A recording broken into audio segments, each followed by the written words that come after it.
भैंस ने एक अजूबा बछड़े को दिया जन्म। रोहतास जिले के संझौली प्रखंड अंतर्गत गांव बोकनाव में ललक शाह की भैंस ने एक अजूबा बछड़े को जन्म दिया।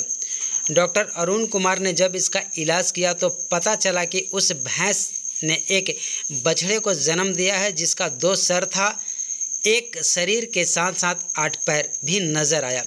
वीडियो में आप देख सकते हैं कि किस प्रकार डॉक्टर अरुण सिंह के द्वारा इस बछड़े को बचाने का प्रयास किया जा रहा है। गौरव तलब हो कि इसमें से एक बछड़ा मृत निकला, परंतु ज्वाइंट में दूसरा जिंदा पाया गया। डॉक्टर साहब काफ़ी प्रयास कर रहे हैं कि इस बछड़े को बचाने का, परंतु आधे घंटे के दौरान ये भी भगवान को प्यारा हो गया।